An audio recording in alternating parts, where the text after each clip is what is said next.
Assalamualaikum warahmatullahi wabarakatuh. Kami dari kelompok 10 akan menjelaskan tentang manajemen sistem informasi atau yang lebih disingkat dengan SIM. Terlebih dahulu perkenalkan, nama saya Muhammad Salman Farisi dan teman saya Eri Hidayat. Dan untuk pembahasan lebih lanjut tentang pembahasan kita kali ini akan dijelaskan oleh Erik. Di sini pembahasannya yang pertama, pengertian sistem informasi manajemen. Yang kedua, sejarah SIM. Yang ketiga, model SIM. Yang keempat, visi perusahaan dan strategi sistem informasi. Yang kelima, skenario perkembangan sistem informasi di dalam perusahaan.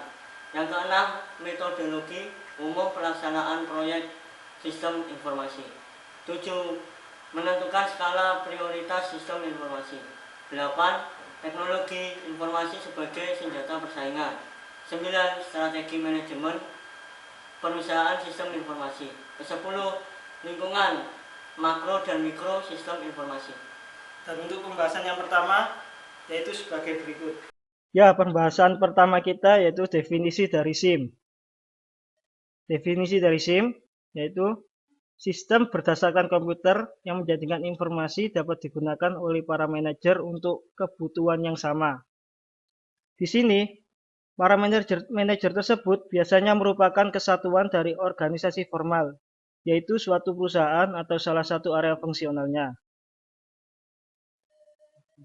Yang kedua, informasi menjelaskan waktu yang terjadi pada perusahaan. Maksudnya, waktu informasi tersebut menjelaskan perusahaan atau sistem utamanya berkenaan dengan apa yang terjadi di waktu lalu, apa yang sedang terjadi sekarang, dan apa yang akan terjadi di masa mendatang.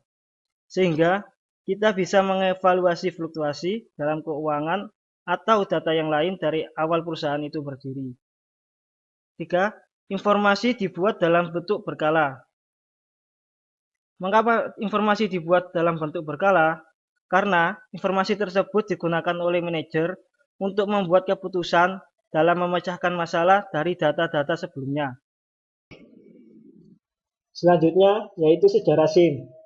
Sejarah SIM itu sendiri dibagi menjadi 4 era, yaitu era komputerisasi, terus era teknologi informasi, era manajemen organisasi modern, dan yang terakhir era globalisasi informasi. Yang pertama, era komputerisasi.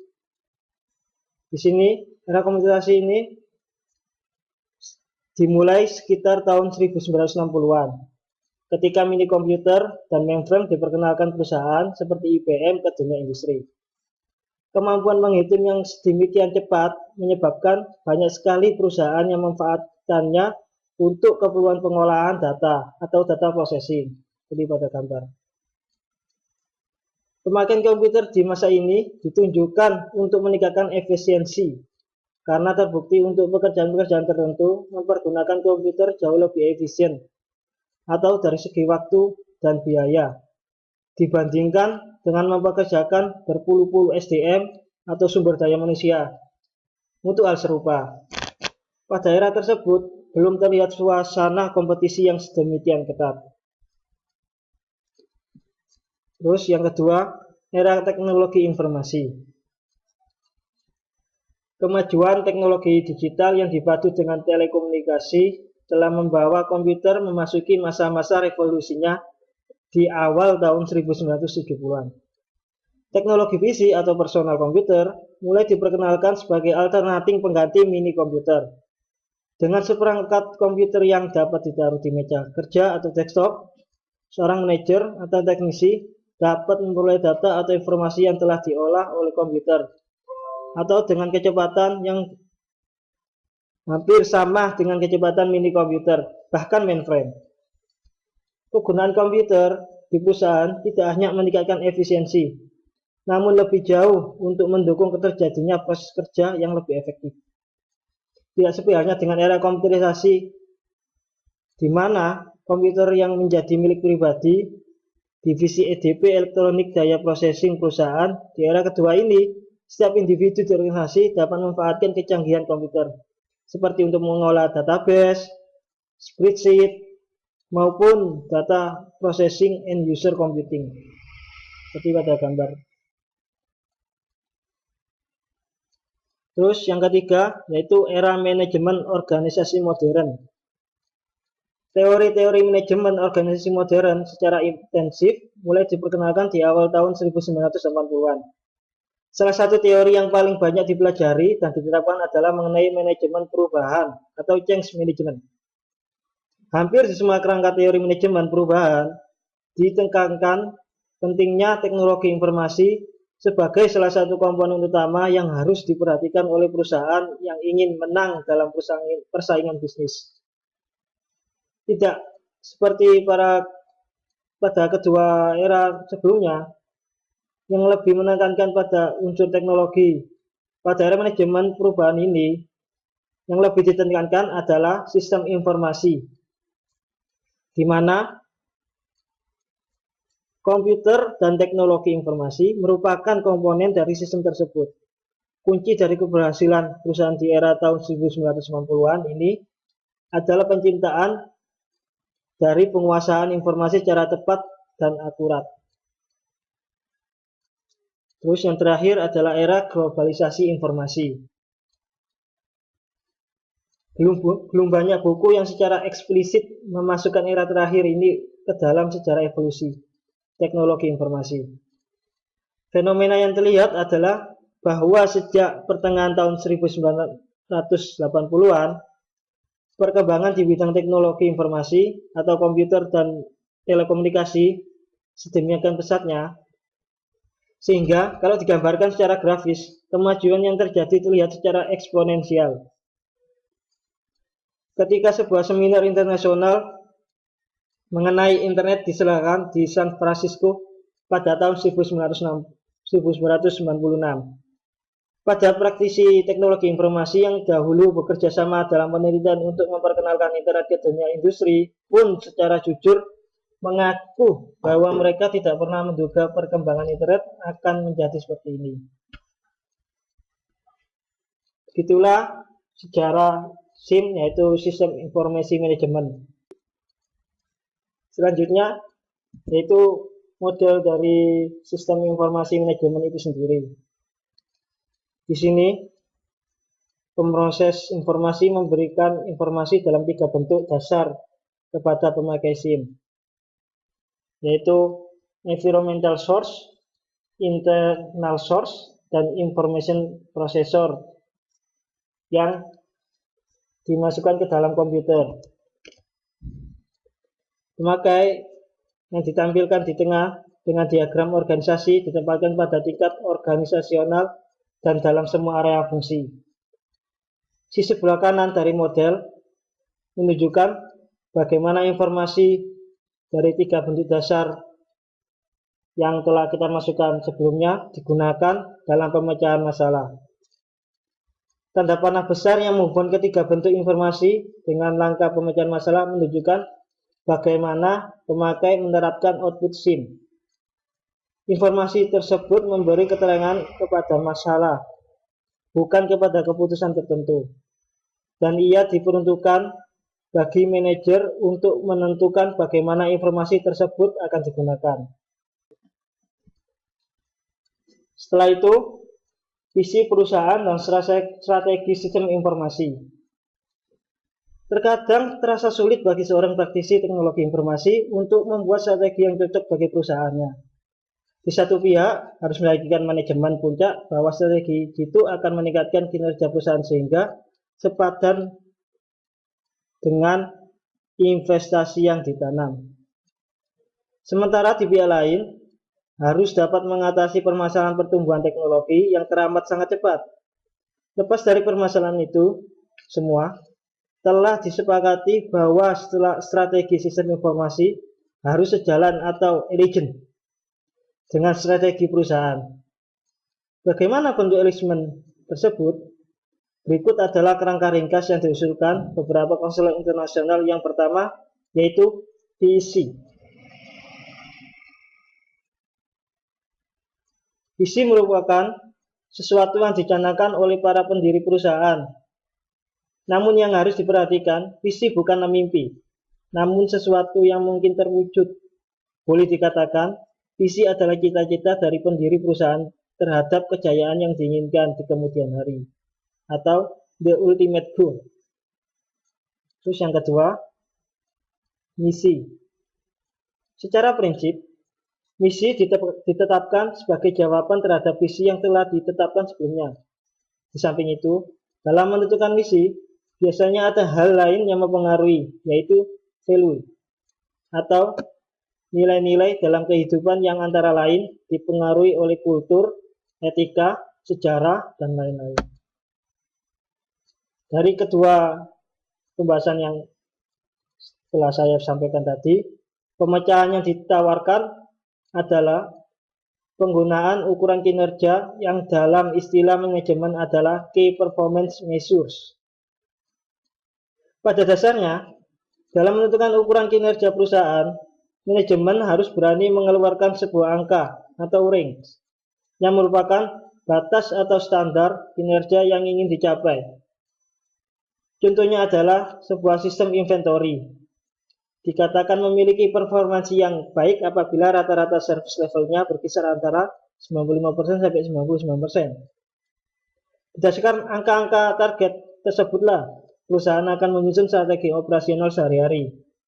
Dengan kata lain, tidaklah perlu bagi seorang manajer atau untuk memikirkan apakah tindakan sehari-hari yang dilakukan agent dengan visi dan misi perusahaan atau tidak, melainkan cukup baginya untuk memfokuskan diri dengan melakukan usaha untuk mencapai angka-angka yang telah dicanangkan tersebut. Karena angka-angka key performance indicator secara sistematis merupakan penurunan dari visi dan misi yang ada. Setelah itu, skenario perkembangan sistem informasi di dalam perusahaan. Dari gambar grafik yang ditampilkan tersebut, terhadap 5 tahapan evolusi, secara garis besar, pemanfaatan teknologi informasi dapat dilihat dari dua sudut. Fokus atau harapan manajemen akan benefit yang harus diberikan teknologi informasi dan penggunaan atau fungsinya sehari-hari untuk memenuhi harapan tersebut. Yang pertama, permasalahan pertama yang biasa ditemui oleh para manajer di perusahaan adalah problem efisiensi proses kerja atau aktivitas operasional setiap hari. Mulai dari hal-hal yang paling kritikal seperti fungsi keuangan, sampai dengan urusan paperwork, secara tidak ragu-ragu perusahaan akan menanamkan investasinya untuk membeli komputer. Jika jelas terbukti bahwa urusan administratif akan menjadi lebih murah, lebih baik, dan lebih cepat dalam 3 hal pokok, efisiensi, efektivitas, dan kontrol internal. Yang kedua, yaitu tahap kedua, dalam evolusi disebut sebagai leveraging investment, di mana komputer atau teknologi informasi dipandang sebagai suatu aset perusahaan yang menguntungkan dibandingkan dengan penggunaan teknologi serupa atau value for money. Biasanya perbandingan tersebut dilihat dari seberapa menguntungkan dari segi finansial. Seandainya teknologi informasi menggantikan teknologi terdahulu dalam proses penciptaan produk atau pelayanan yang ditawarkan perusahaan. Yang ketiga, tahap evolusi ketiga yang dilalui adalah ketika teknologi informasi sudah dilibatkan secara langsung dalam proses penciptaan produk atau jasa, sehingga secara nature meningkatkan kualitas produk atau jasa yang ditawarkan. Kriteria cukup jelas di sini untuk mengukur berapa jauh tingkat efektivitas teknologi informasi yang dimiliki. Manajemen akan melihat apakah dengan implementasikannya sistem teknologi informasi akan dapat meningkatkan pendapatan atau revenue perusahaan atau tidak, atau company growth. Terus yang keempat, periode keempat adalah tahapan di mana perusahaan yang sudah mature atau akan mempertimbangkan untuk memperbaiki kinerja internal perusahaan. Caranya adalah dengan memfokuskan diri pada kualitas pengambilan keputusan, decision support system, dan executive information system adalah dua jenis aplikasi teknologi informasi yang mendominasi perusahaan-perusahaan modern yang ingin meningkatkan kualitas manajemen dalam menunjang proses pengambilan keputusan. Yang kelima, era kelima, yang merupakan evolusi terakhir yang dialami terutama oleh perusahaan yang bergerak di bidang jasa.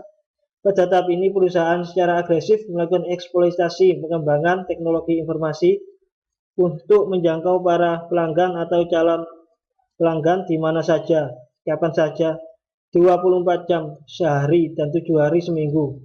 Bahasa populernya adalah bahwa di era globalisasi teknologi menaruhkan dunia industri untuk menembus batas ruang dan batas waktu.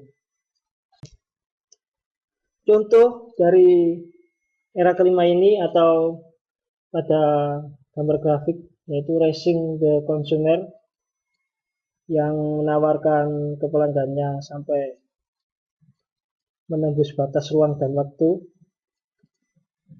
yaitu internet banking yang terdapat pada video kali ini. So, what is internet banking?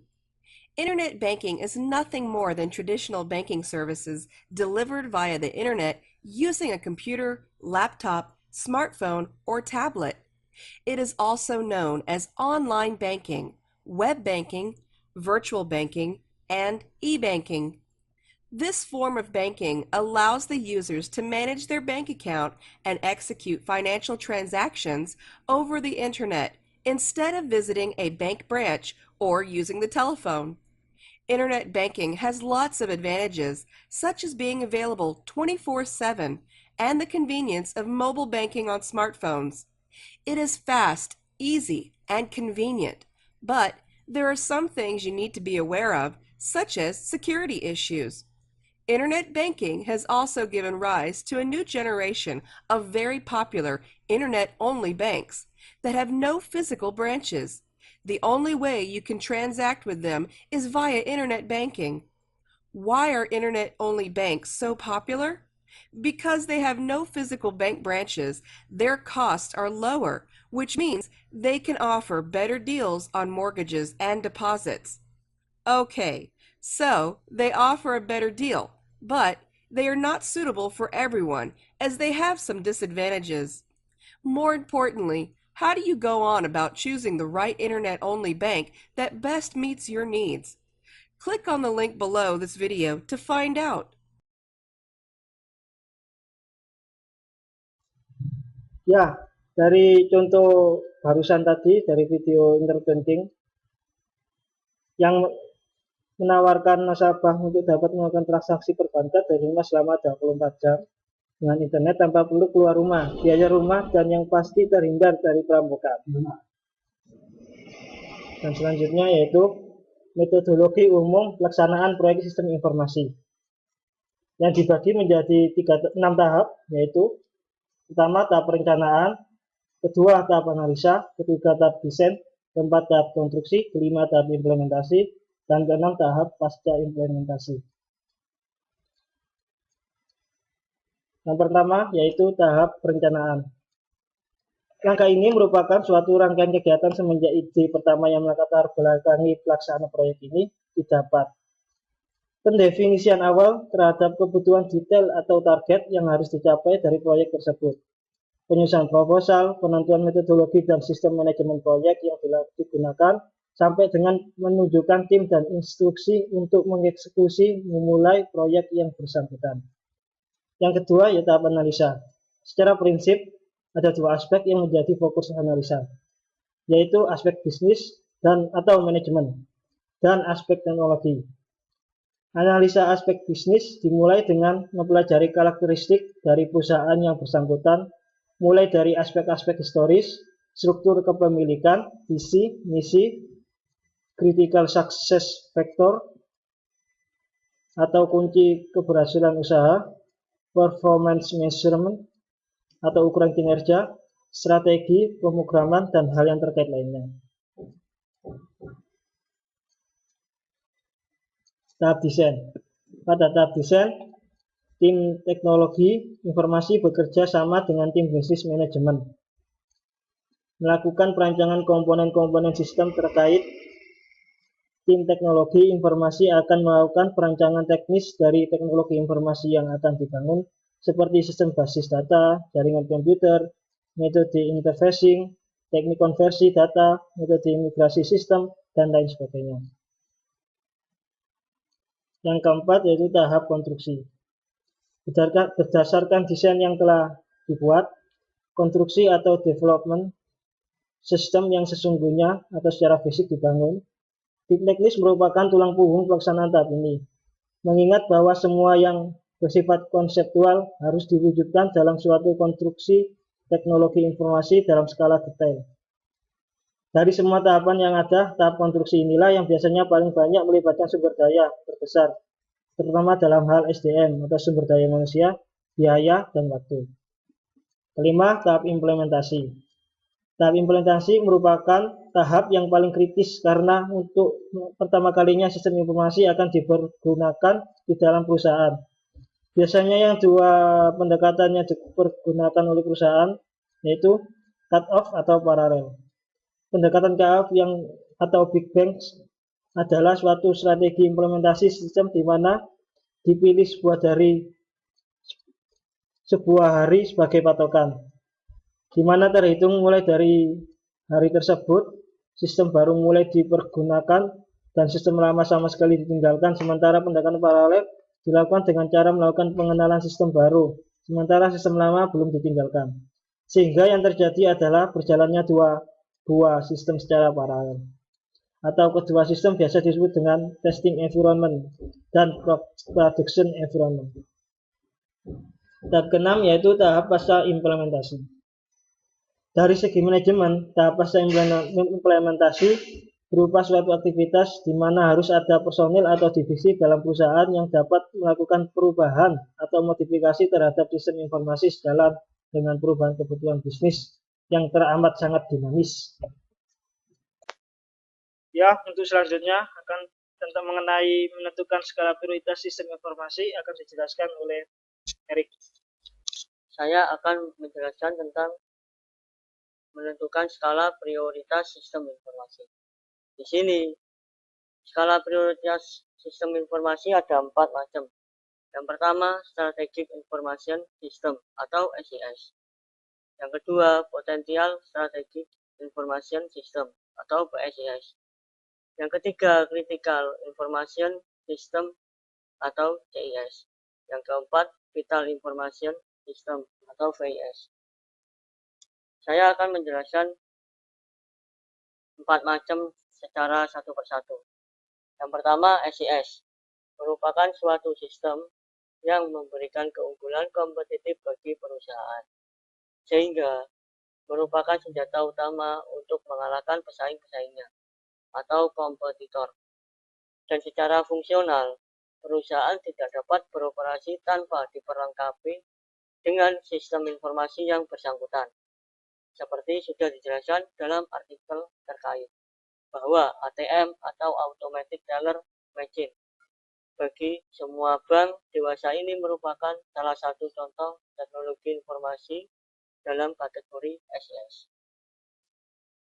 Yang kedua, PSIS merupakan jenis sistem yang memberikan keunggulan kompetitif bagi perusahaan. Namun bedanya, sistem ini merupakan suatu yang nice to have atau additional. Atau dengan kata lain, tanpa sistem ini pun perusahaan dapat beroperasi dengan baik. Atau ingat contoh sistem telemedicine pada industri rumah sakit. Lalu apa dampak bagi perusahaan yang tidak berniat mengembangkan sistem ini? Ancaman terbesar adalah bahwa perusahaan yang bersangkutan dapat kehilangan keunggulan kompetitifnya terhadap perusahaan-perusahaan sejenis lainnya. Yang ketiga, CIS sebagai suatu sistem yang secara prinsip sangat kritikal bagi perusahaan karena tanpa memiliki sistem tersebut, perusahaan akan sulit untuk dapat mencapai tingkat profitabilitas yang diinginkan. Sistem informasi yang masuk ke dalam kelas ini biasanya merupakan sistem yang mutlak diperlukan oleh perusahaan-perusahaan dalam industri sejenis. Contohnya adalah sistem basis data nasabah untuk industri perbankan. Yang keempat, BIS, yang secara prinsip tidak memiliki fungsi strategis tapi keberadaannya mutlak dibutuhkan perusahaan karena memiliki karakteristik sebagai penunjang kegiatan sehari-hari, atau oleh karena itu dipergunakan istilah vital. Secara umum, sistem ini tidak memberikan kontribusi penting kepada penciptaan proses kerja yang efisien dan efektif. Namun, keberadaannya dibutuhkan sebagai medium penunjang kegiatan administratif. Contohnya adalah sistem pengajian, sistem pendaftaran aset perusahaan. Selanjutnya, tentang teknologi informasi sebagai senjata persaingan. Di sini, senjata persaingannya tidak dapat dipungkiri bahwa perkembangan teknologi informasi yang sedemikian cepat tidak saja telah merubah cara orang berkomunikasi dan bekerja, namun lebih jauh lagi telah membuat sebuah alam persaingan baru. Michael Porter dalam teori manajemennya memperkenalkan 5 atau 5 ancaman sebagai 5 hal yang harus diperhatikan oleh para pemilik dan manajemen puncak perusahaan.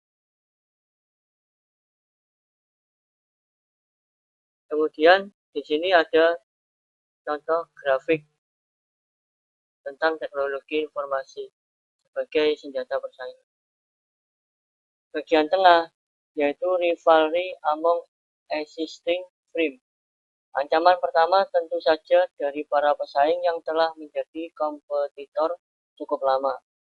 Mereka biasanya merupakan kumpulan perusahaan yang kurang lebih menawarkan produk atau jasa yang relatif sama di mata pelanggan.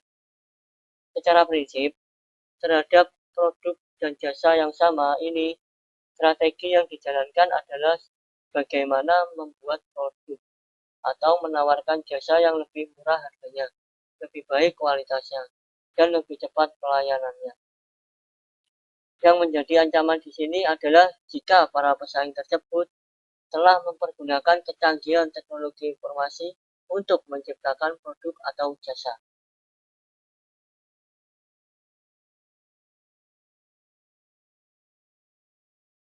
Yang bagian atas yaitu threat of new entrant. Datangnya para pesaing baru merupakan sejenis ancaman kedua dari sebuah perusahaan. Dalam era globalisasi informasi, belum tentu yang dimaksud dengan para pesaing baru adalah perusahaan yang secara fisik datang dan berada dalam lingkungan geografis tertentu, atau lokal, regional, atau nasional. Perusahaan tersebut dapat saja berada di negara lain yang dengan kekuatan teknologi informasinya dapat menawarkan produk dan pelanggannya melalui jalur komunikasi secara internet. Kemudian yang bagian bawah yaitu triad of substitute product and service. Ancaman selanjutnya datang dari kemampuan teknologi informasi untuk menciptakan produk substitusi.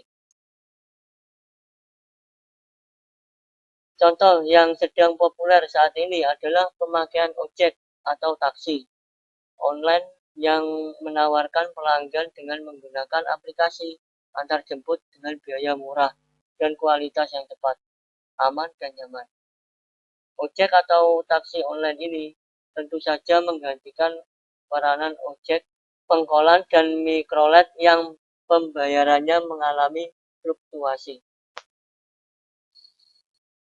Kemudian yang bagian kiri yaitu bargaining power of supplier.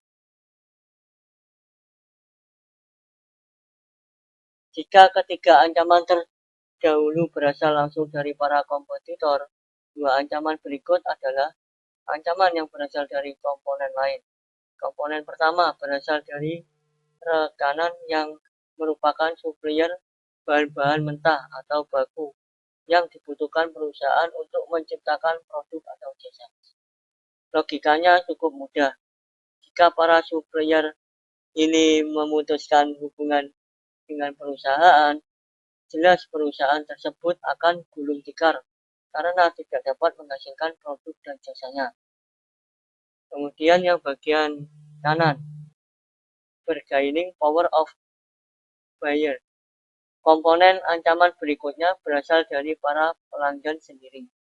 Berbeda dengan tempo dahulu, saat ini pelangganan memiliki kekuatan yang jauh lebih besar dalam menentukan produk-produk mana yang akan dipilih, atau customer driven market. Selanjutnya tentang strategi manajemen perusahaan sistem informasi. Di sini contoh grafiknya. Dan kami akan menjelaskan jenis perubahan berikutnya yang sangat populer saat ini adalah business process redesign, atau yang lebih dikenal dengan BPR atau business process re-engineering.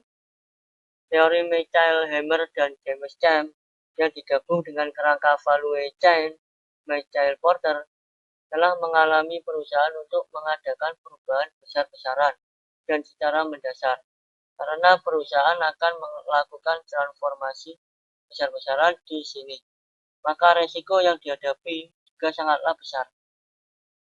Dalam statistik terakhir bahwa 80% dari program BPR mengalami kegagalan. Namun, seperti inilah high return mengalami dari 20%. Perusahaan yang berhasil menjalani program BPR dengan sukses. Manfaat atau benefit yang diperoleh pun tidak kepalang tanggung.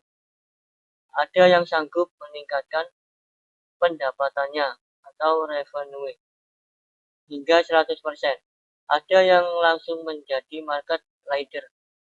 Ada yang frekuensi transaksi dan volume penjualannya meningkat sangat tajam, dan keberhasilan lainnya. Dilihat dari kacamata sistem informasi, aplikasi seperti ERP atau Enterprise Resource Planning dan sistem informasi korporat lainnya merupakan salah satu komponen utama yang memicu perusahaan untuk melakukan program BPR. Di sini BPR sendiri adalah tidak hanya membatasi diri pada pembagian fungsi atau proses di dalam perusahaan, tetapi lebih dari itu, bahkan ada perusahaan yang harus mendefinisikan ulang bisnis yang akan digelutinya atau visi dan misi usaha. Business network redesign adalah suatu jenis perusahaan yang mulai menjadi fenomena di abad globalisasi informasi saat ini. Perusahaan akan sukses di masa-masa ini jika menspesialisasikan daripada suatu proses tertentu atau fokus. Dalam proses penciptaan produk atau jasa yang ditawarkan, tentu saja banyak sekali rekanan bisnis atau business partner yang diajak untuk bekerja sama, baik secara langsung atau sebagai supplier bahan mentah, pendistribusi produk, agen pemasaran, dan sebagainya.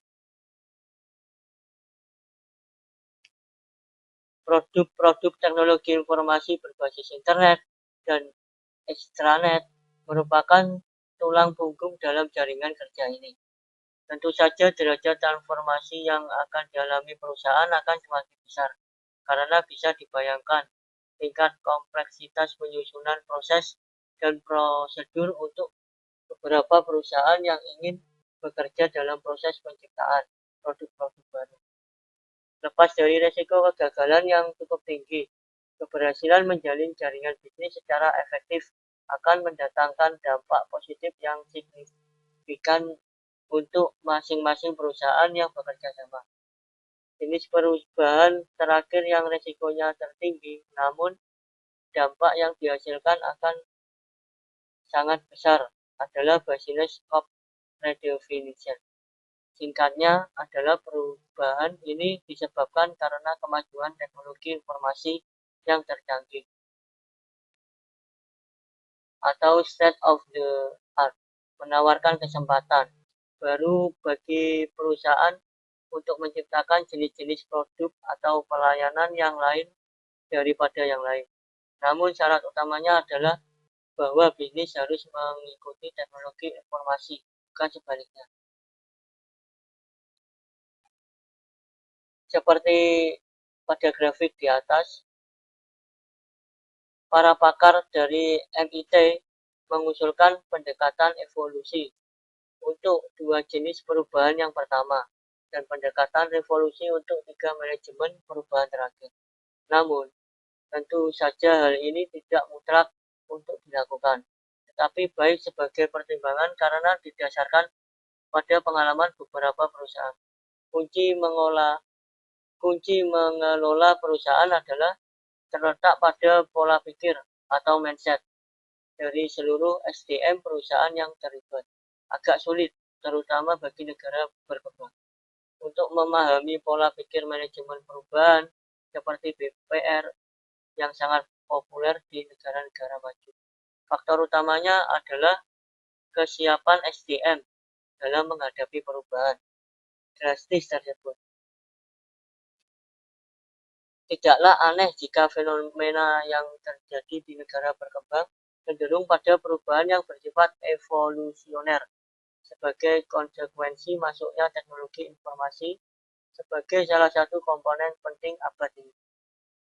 Dan tentu saja kemauan dan kesediaan untuk berubah merupakan kunci lainnya di samping pola pikir baru yang harus mulai ditanamkan di kepala para generasi muda penerus. Mengapa generasi muda? Karena banyak para mengambil keputusan saat ini, atau terutama di negara berkembang, tidak mau aktif dalam mempelajari kemajuan teknologi. Bagi mereka, sistem informasi tidak ada bedanya dengan teknologi informasi yang mereka setarakan dengan pengertian komputer, alat untuk mengetik dan membuat laporan.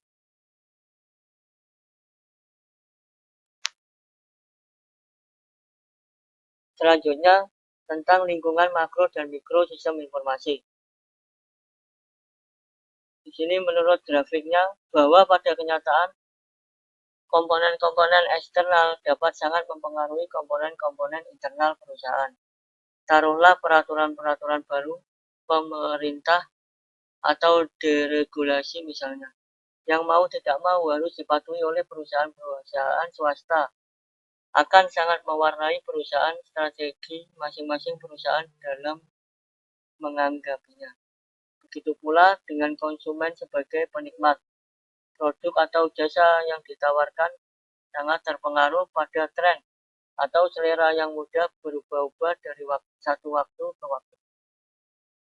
Dan perubahan itu pada masa kini sedemikian cepatnya karena telah terbukanya arus komunikasi dan informasi global dari ancaman negara.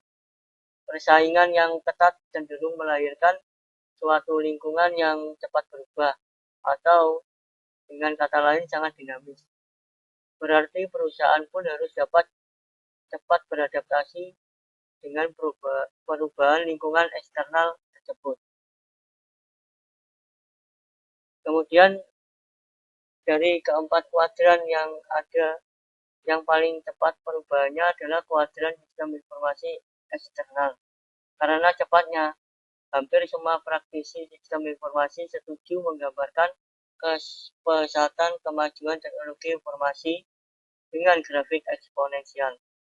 Tentu saja hal ini mau tidak mau akan menggoda kuadran bisnis eksternal dan sistem informasi internal untuk ikut berubah, walau tidak perlu secara eksponensial, atau perubahan eksponensial merupakan suatu gambaran bahwa sebuah revolusi di bidang teknologi informasi sedang berlangsung. Dengan kata lain, di abad informasi ini secara langsung maupun tidak langsung, kemajuan ilmu teknologi informasi akan memberikan dampak yang signifikan terhadap bagaimana orang melihat perusahaan sebagai entiti untuk menjalankan bisnis. Dan tentu saja hal ini juga akan sangat berpengaruh terhadap sendiri-sendiri kehidupan yang lain. Secara ekonomi, sosial, budaya, politik, bahkan dari segi pertahanan dan keamanan suatu negara.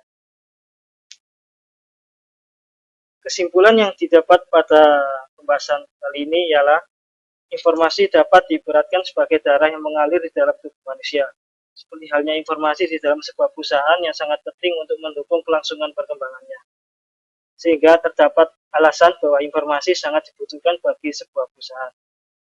Akibat bila kurang mendapatkan informasi, dalam waktu tertentu, perusahaan akan mengalami ketidakmampuan mengontrol sumber daya, sehingga dalam mengambil keputusan-keputusan strategis sangat terganggu, yang pada akhirnya akan mengalami kekalahan dalam bersaing dengan lingkungan pesaingnya.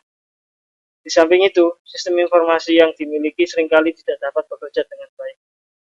Masalah utamanya adalah bahwa sistem informasi tersebut terlalu banyak informasi yang tidak bermanfaat atau berarti.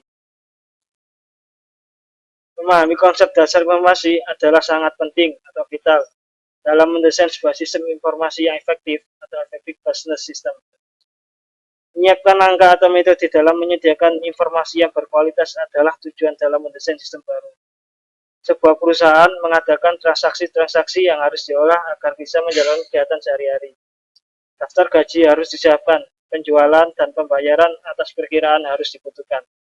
Semua ini dan hal-hal lainnya adalah kegiatan pengolahan data dan harus dianggap bersifat pekerjaan juru tulis yang mengikuti suatu prosedur standar tertentu. Komputer bermanfaat untuk tugas-tugas pengolahan data semacam ini.